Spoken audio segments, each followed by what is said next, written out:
creating an environment is maybe easier for a big company, someone with extra resources, but it might be hard for someone really bootstrapping it to create an environment where baristas feel welcome to give feedback or, if it's a mom and pop shop, are there some tangible things that they can do to make that culture vibrant where people come in and they're like, oh, I love it here? Yeah, well, yeah. I mean, if you want your staff to care about your business, you have to care about your staff. Yeah. Right. It sounds like the Sphinx from Mystery Men, like all these little sayings. Sorry, reference. It's kind of a bonus deep cut. Points if you get it. But no, it's true, because if I don't feel cared for, then I'm either really into coffee and I just am doing this because of professional integrity, which happens often, and the disengaged donors kind of benefit from that, but not for long, because eventually I'm going to leave. Or I'm just not engaged, and then they just think, well, it's this generation, it's generation fill in the blank, they should care because I hired them. And that's not enough. Like, just having people come in, especially in coffee, you have a lot of young people, and young people are, talk about trying to find your why in the world, that's hard. Right. So I think it does not require any investment at all. In fact, I'd say mom and pop shops have a way better chance of creating a robust culture than corporate entities, because there's no bureaucracy. In fact, corporate cultures would probably try to make it a PDF. Yeah. Right? They say, read this.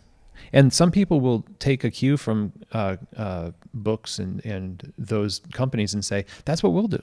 We'll write a manual and we'll put it in writing. We'll say, these are our values. And then they'll, as I'm here with you at Mighty Missouri, I think we're going to be talking about this tomorrow. Yeah. Where's the action, though? How have you planned to actually physically put these values into practice in the way you speak, the way you act, the time you spend focusing on the challenges that your staff are having and how you can resource them to get better at those things? How are you recognizing and affirming them and things are doing well? So you are the asset as the owner and the manager in any capacity. If you have authority, that power is not for you. That's for distribution, right? So that capital, that power of authority, is to be used and spent on creating institutions like one-on-ones. Just sitting down with people and asking, how's it going? How are you? And letting them talk and giving substantial feedback to them on a regular basis instead of once every 6 months. Just fixing things when they break. Yep.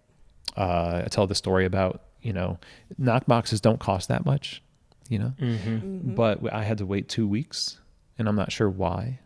And it would have been fine if somebody told me why, but we had to use a broom handle on a trash can for 2 weeks. And hard to feel cared for. Yeah.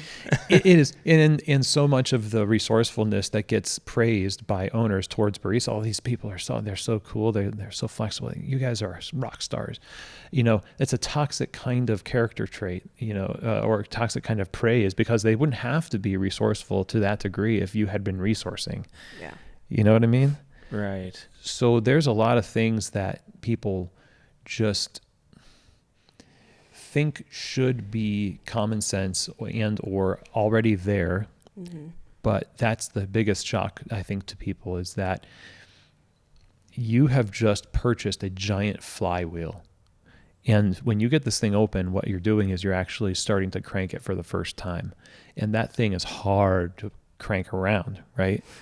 And eventually, though, the momentum starts to pick up, and now you can keep it going just by pushing it a direction. It's got its own momentum at that point. Maybe a year or two down the road, everyone feels like they know, what is it like to work at Mighty Missouri? We know what it's like because it's been open for these many years, and this is how we do work. I know what Brian would say. I know what Amanda would say about that. I know what Angela would say about this. I'm sorry. The idea is that you encode your values into the life of the business, and that's your art.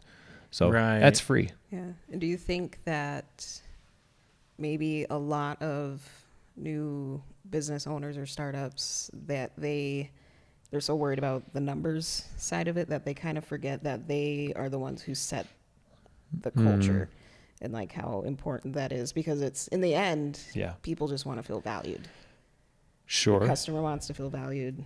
The baristas want to feel valued. And it's like, if you're not setting a place that you want to be at, why would someone else want to be Yes. there?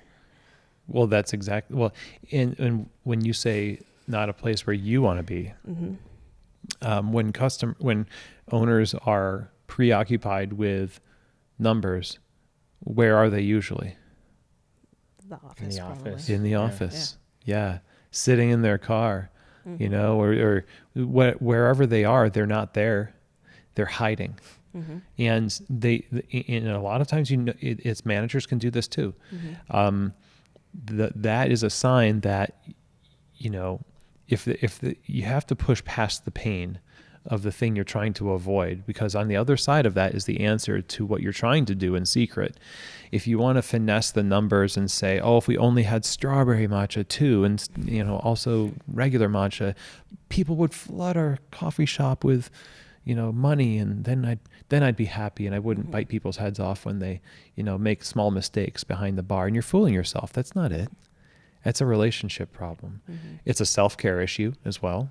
But we were putting the cart before the horse, because people will spend an incredible amount of money and time and volunteer their own time outside of those interactions to tell other people to do the same, if they think that your brand is a force for good.